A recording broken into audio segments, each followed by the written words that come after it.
Okay, our next topic is unlikely green champions, how concrete suppliers and structural engineers can lead the AEC industry to lower carbon emissions today. And I have been looking forward to this talk since I got the title about a month or so ago. Now, our speakers are Emma Reif and Patrick Kinney. Emma joined Thornton Tomasetti in 2016. She is a sustainable design consultant who works with clients to establish sustainability goals and ensures they are executed in design and construction. She applies her knowledge of high-performance design to a large portfolio of project typologies, including airports, institutional buildings, laboratories, multifamily residential, commercial, high-rise, and higher educational buildings. She specializes in whole building life cycle and embodied carbon consulting. She co-leads the Thornton Tomasetti Embodied Carbon Materials and Specifications Working Group focused on sustainable material procurement and market transformation. Patrick Kinney is an associate in Thornton Tomasetti's structural engineering practice in Boston, Massachusetts. He has 15 years of structural engineering experience specializing in complex structures in the higher education, life sciences, and transportation sectors. Patrick is a leader in Thornton Tomasetti's internal efforts to track and reduce embodied carbon and co-leads the Embodied Carbon Materials and Specification Working Group with Emma. Patrick is also the lead structural engineer on one of the first large-scale construction projects in New England to incorporate aggressive embodied carbon reduction goals. Patrick, Emma, thank you for joining us, and I'll turn it over to you. Thank you. Emma's going to start us off. Yeah, thanks for sticking around, everyone, for our session. Today, we want to talk about the critical role concrete suppliers and structural engineers play in a low carbon future. Next slide, Patrick. So that's us. Patrick and I are both very passionate about this subject matter and are super excited to see how quickly it's catching on in the industry. And we really look forward to the Q&A portion of the session to hear about what others are encountering on their projects. Next slide. So a little bit about TT, Thornton Tomasetti. We are a global multidisciplinary engineering firm. Although we provide many engineering solutions, historically we are probably best known for our structural design work. However, sustainability is at the core of our firm's values, and we also have a very strong sustainability consulting practice. So we see embodied carbon as like the nexus between these two fields. Next slide, Patrick. So our big goal at TT is to be the global driver of change and innovation in our industry. Next slide. And we believe that sustainability is a key driver of innovation, what motivates our work. Next slide. So this slide is about the science. These facts are really what drives the work that we do and the material that we are presenting today. The IPCC estimates that by 2030, global warming will reach a critical threshold, which will result in catastrophic environmental and social consequences. We're seeing these effects even today. 6 out of the 7 largest wildfires in California history have burned in 2020. The August complex fire, which is the first, the state's ever first gigafire actually, burned over 1 million acres, scorching, more acreage than the state of Rhode Island. So it's important more than ever now to curb our carbon footprint in order to limit future impacts like these on our people and our planet. Next slide. So when we talk about low carbon building design, we have historically considered the biggest carbon impact to be on the building's operational emissions. So, that carbon that's emitted through building use and occupancy. But more recently, the industry is shifting towards more life cycle thinking, as there are, a lot of emissions associated with all stages of a building's lifespan. So from extraction of the raw materials, manufacturing these products, transporting them, constructing the building, then finally hauling them away at the end of their life. The emissions associated with these, with this entire life cycle of a building and its products is embodied carbon. I wanted to show this graphic to kind of put the global context of how our building materials manufacturing plays into our carbon footprint.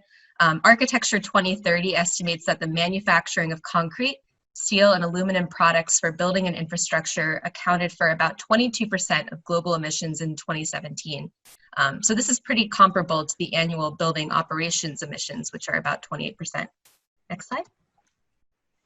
These high carbon materials are typically found in the largest quantity in a building's structure, which makes it effectively the most embodied carbon intensive component of a building.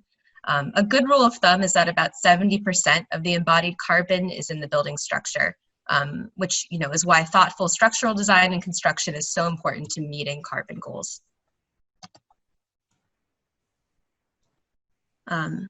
So we are right now, we are in the largest wave of urban growth in human history. More than half of the global population is concentrated in urban areas, and by 2060, 2/3 of the expected population of 10 billion will live in cities. We are expected to add 2.5 trillion square feet of new floor area to global building stock, doubling it by 2060. So this is the equivalent of adding a new New York City every month of brand new buildings. Next slide. In today's presentation, we wanted to focus on concrete and what we can do today to reduce, its environmental impact and carbon emissions. This is a huge oversimplification, of course, but we all know that if you were to break concrete down to its most basic elements, you would get air, cement, water, and aggregate. Next slide. And what makes concrete so high in embodied carbon is its cement content. Although it's only about 7 to 15% of a concrete mixture's volume, it actually accounts for 95% of its carbon emissions. Next slide. And I always like to drop this fact in our embodied carbon talks because I just don't think it's discussed enough. Cement is the second most consumed resource in the world, and its production is responsible for 8% of the world's carbon emissions. Next slide. This is largely because the CO2 is released at 2 points during the cement production. About 40% of the CO2 is generated from burning fossil fuels in the manufacturing process, and then the remaining 60% is from these naturally occurring chemical reactions that occur during process. So the proportion of ingredients in a concrete mixture can greatly influence its carbon impact. Next slide.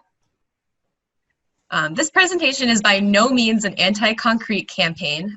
Concrete is an amazing building material, highly regarded for its versatility, durability, and cost, and we couldn't, build our buildings without it. Just want to be clear on that. Next slide. Instead, we want to encourage that embodied carbon become a critical performance metric when designing, concrete mixes, as important as maybe even hitting like the 28-day strength.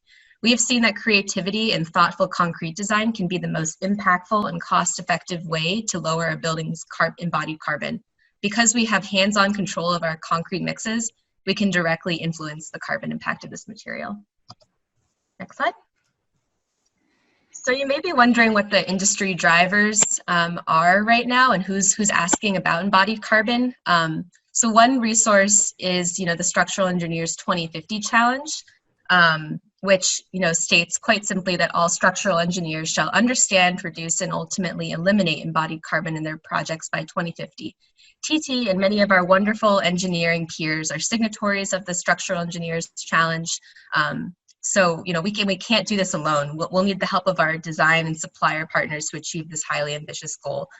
We're actually helping draft the 2050 guidelines, which are being released later this year. Next slide. In addition, there are many state and city policies that are starting to account for embodied carbon. A couple examples are here on the screen.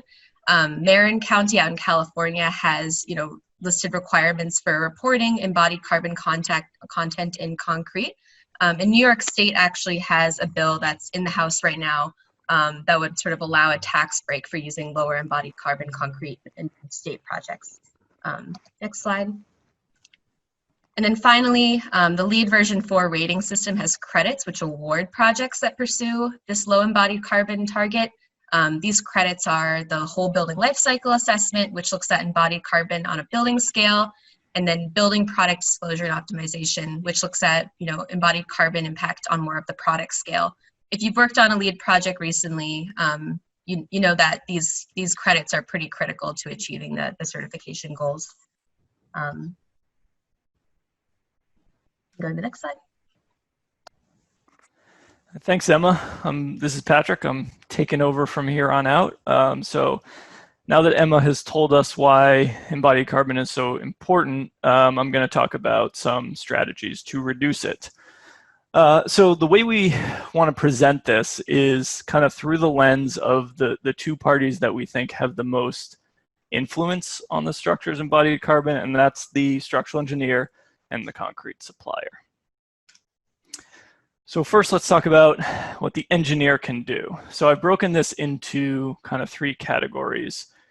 One is early influence. So the engineer has a lot of influence along with the architect early on about selecting the structural system, deciding what the grid layout will be. And these early decisions will really set the kind of benchmark for what the structure's embodied carbon will be. And any efforts after that are just changing from there. Second is the floor framing system is really critical. About 60% of a structure's embodied carbon is going to be in that floor system, slabs and beams and deck in composite construction. And then lastly, we'll talk about the sort of individual design process where the engineer can really have an impact even after things like the grid and the floor system have been decided on in any element that they design. So another way to think about this is sort of early influences concept design, and selecting the floor system happens in schematic design, and then the design process is like the DD level efforts that the engineer can make.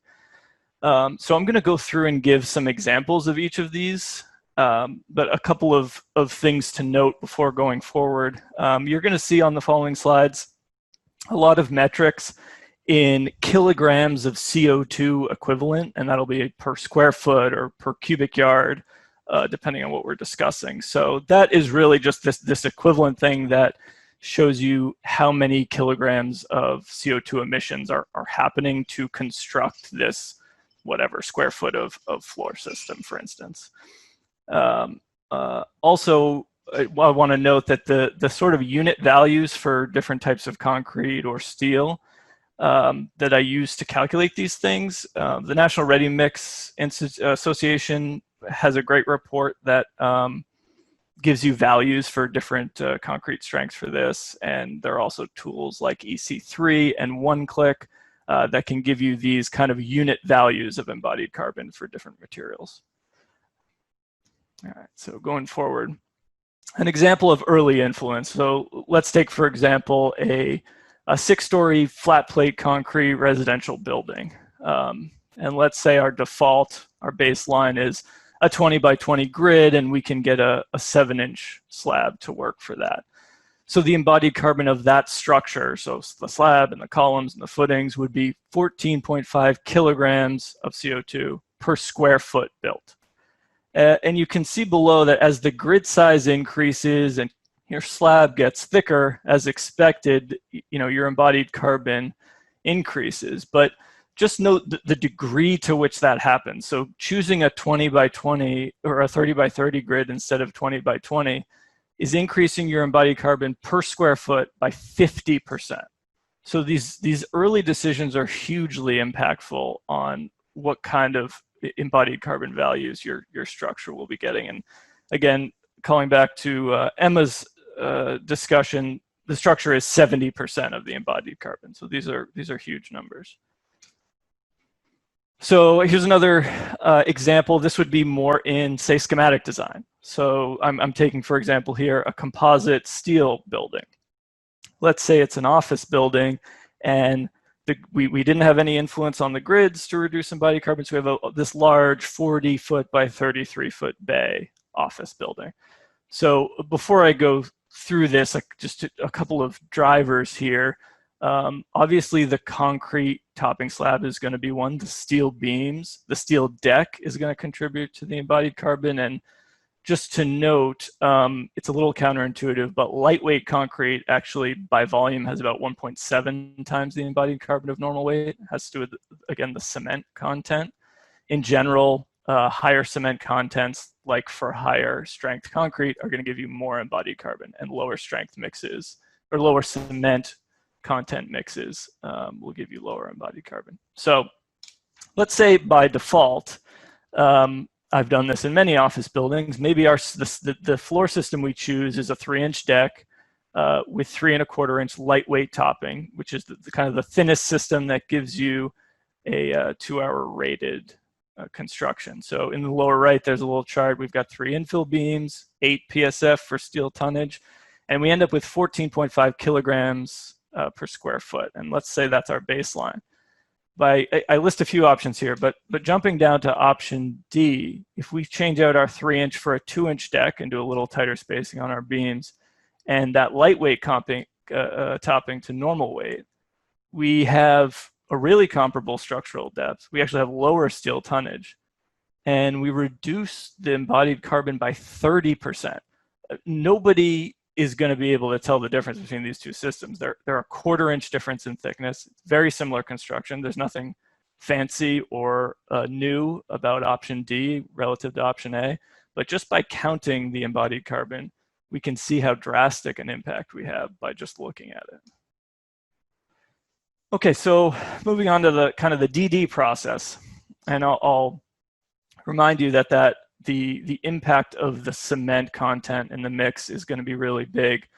So we can look at our design for any individual element. So let's say by default in this flat plate concrete building we talked about in the first example, you have an 18 by 18 inch column that's 6 KSI, and that gives you 46 kilograms per foot of column in embodied carbon. If we change that from 18 to 21 by 21 and 4 KSI, we can actually reduce the embodied carbon per foot by 20% in that column. So you're going to see this similar thing. Let's say instead of a 7-inch 6 KSI slab, we use a 9-inch 4 KSI slab. 25% reduction for every square foot we build. And then same thing for a footing. Footings are a great place to employ some of these strategies we'll talk through. Again, we make the footing 2 inches deeper and just use a slightly less strong mix, and we get a 14% reduction in the footings. Okay, so now I'm going to move on to talk about the supplier's role in all of this. So first, and most obvious, and probably most impactful, is the cement replacement. The amount of cement replacement materials used have a dramatic impact on the embodied carbon of a given mix. But just as important is the supplier's knowledge about mix performance. So their knowledge about what happens when you add 20% fly ash or 40% fly ash to a mix is really critical to successfully implementing these reductions in a constructible and cost-effective way. And also the supplier has a lot of room for innovation to help us in our efforts to reduce embodied carbon. So I like this slide on the left. It's just a lot of different kinds of cement replacement. You've got fly ash and slag in there, silica fume. So this is kind of those unit costs of kilograms of CO2 per cubic yard that I was talking about, and that the National Ready Mix Association publishes. So let's say by default, we have our 6 KSI mix highlighted in yellow here. That's 551 kilograms of CO2 per cubic yard. And you can see that why I took those strategies early on of reducing from say 6 to 4 KSI, because that will reduce the embodied carbon by 40%, huge number. But if I still need that 6 KSI to make the structure work, then I can go down this chart by adding in cement replacement at various levels. So first it's 20% fly ash gives me a 15% reduction, and 30% of either fly ash or slag gives you something like 25% reduction. If I can get higher, like a 50% mix of replacement, and then I can keep my 6 KSI and reduce the embodied carbon by 40%. And there are certainly ways to get even higher than this in cement replacement. So like I mentioned, the supplier's knowledge about mix performance is going to be really key. They know how these cement replacements affect, say, it'll increase durability. It may slow the strength gain time. It might affect workability. You might need to add admixtures. And what's critical is helping the engineer decide where to use these cement replacements. So for instance, these guys are pouring some big mat foundation. that mat is not going to see design loads anywhere near what its capacity is for months. And also cement replacements might help keep the temperature down during pours. So this would be a great place to use really high replacement of cement. Whereas, let's say it's a PT slab or an elevated slab that is having shores pulled every couple of days and really needs to come up to strength quickly. That's not a place that you're going to want to try to replace huge amounts of concrete. And so the supplier's knowledge of the mix performance is really critical there. So let's take a second and put these two minds together, the engineer and the supplier, and see what they can do. So what I'm taking here is from that first example I gave you, a 25 by 25 foot bay, 6-story flat plate concrete building. So that was 18.4 kilograms a square foot. And so in red over here on the left, we do a couple of the things we talked about. We reduce the bay from 25 feet to 20. We use a 9-inch 4 KSI slab instead of 7-inch. And let's add 20% fly ash to that. We need that one to come up to strength early, so a modest 25% cement reduction. The columns, we change from 21 to 18, and we add a little bit higher, 30% fly ash, because they don't need to come up to strength quite as quickly. And the footings, we go for broke on the replacement, we do 50%. None of these values are anything out of the reach of most local ready-mix concrete suppliers. And none of these concrete strengths are anything new. I mean, it's 4 KSI and 3 KSI concrete. There's nothing special about what I'm showing here. This new structure is 9.3 kilograms a square feet. We've reduced the embodied carbon by 50%. It's the same building. It's no less constructible. It's arguably cheaper. And just for an example, let's say this building was 200,000 square feet. By making these small changes, we've eliminated what I'll call 400 car years. So that's taking 400 cars off the road for a year, or 1 car off the road for 400 years, if you want to think about it that way. And also just to note, the most dramatic thing, say from an architect or an owner's perspective, we did here was probably reducing the bays from 25 to 20, but we can get 40% reduction even if we leave that out, which is probably the most impactful. So one more note on the supplier side is about innovation. So there's a lot of things that suppliers can and are doing and are researching to further reduce embodied carbon from these methods that are available at our fingertips today. So one is, again, working on alternative cement and aggregate replacements. There's some promise in using ground glass for a cement replacement, recycled aggregate from existing concrete. There's even some research into using recycled tires as aggregate.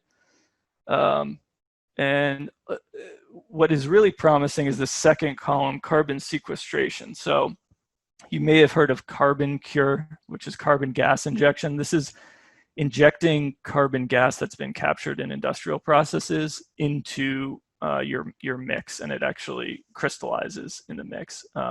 This is available today pretty broadly. It's a relatively minor percentage of embodied carbon savings. It's like something like 5% savings on your carbon for a given cubic yard. Using carbon aggregate is not widespread, but it's quite promising. So this is again carbon captured from like an industrial process, but mineralized into a solid, and it's used as the aggregate in the concrete. Because you can use so much volume of it, this one in the future has the possibility of making concrete actually carbon negative, which is because you're storing so much in the concrete. So that's pretty exciting, but not widely available yet. There are possibilities for totally replacing cement. There's some research into geopolymer binders, which are totally an alternative to Portland cement that don't release CO2 during the manufacturing process. There's some research into biomass waste actually as a partial replacement as a binder, but those are probably a little farther off. So column 4 is what I think is the most critical one. And this is any supplier experimenting with high cement replacement mixes, pushing the boundaries, seeing what the properties are, and then most importantly, communicating those capabilities with existing cement replacement products to local engineers, and engineers asking the questions of the suppliers to say, what can you do? What's normal? What's feasible right now that we can use in our projects? So I'd like to finish up with a few notes about implementing some of these ideas in the real world. So one thing that Thornton Tomasetti is doing is changing our specifications to make this easier. So on the left, a couple of notes about these are changes to our base concrete spec to move it more towards a performance spec. So we removed some limits on fly ash and other cement replacements that used to be in our spec, and now we're just using the ACI maximums, which for interior concrete can be as high as you want. There are some maximums for exterior exposed concrete. We removed a potable water requirement. We removed some minimums that were really arbitrary about our water cement ratios to match current ACI limits. We included allowing blended hydraulic cements and included the ability to use carbon dioxide mineralization. That's that CO2 injection, gas injection that I talked about, or you may have heard of Carbon Cure as a product doing that. And then we also have created brand new specs for embodied carbon. And what this does is it'll require an EPD, or an environmental product declaration, for each mix, which basically requires a supplier to document how much embodied carbon is in their specific mix. And we give these tables of benchmark embodied carbon values for various concrete strengths, and we differentiate by region. So this is going to be different in the Eastern region from the Pacific region. So we give all these benchmark values in the spec, and then what we do is say we want to reduce on this project from these benchmark values by, say, 20%. And what we do is give a total project reduction. So we say we want to reduce 20% on the whole project, not 20% on every mix, so that you can, the supplier can help make those decisions where we're not going to reduce much on these PT slabs, but we're going to reduce a ton on the footings where we can do that. So it allows these tailored reductions. Okay, so I'm going to talk about two specific projects, unfortunately, both of which are confidential at the moment, so I won't be able to tell you too many specifics about what they are. But so project one is a confidential Mid-Atlantic commercial project. It is a concrete frame with PT slabs, and the embodied carbon reduction goals here were introduced in design development. So those early decisions I talked about couldn't be made by the engineer, but they could make decisions late. And most important was the supplier input here about cement replacement. So they did use slag in the PT slabs and got a 15% reduction, pretty modest compared to what we've been talking about. But again, that's PT slabs that need to come up to strength very quickly.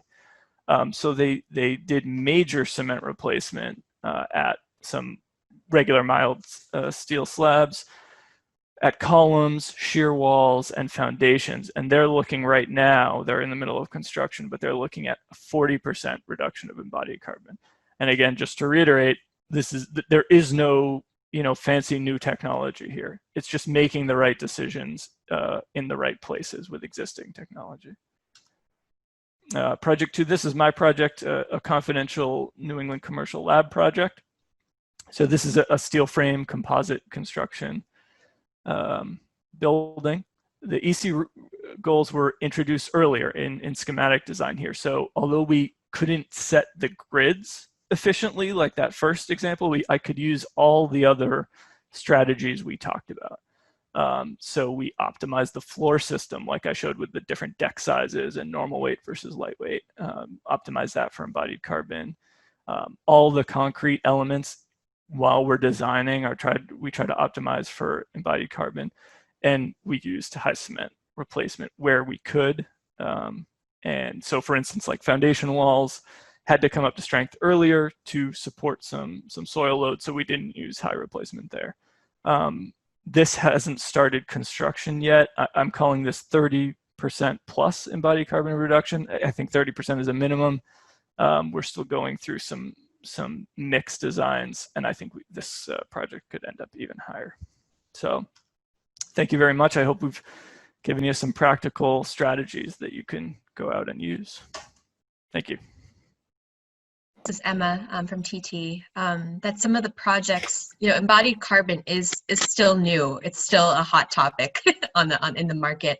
And these projects that are figuring this out right now are really sort of those pilot initiatives that owners are undertaking.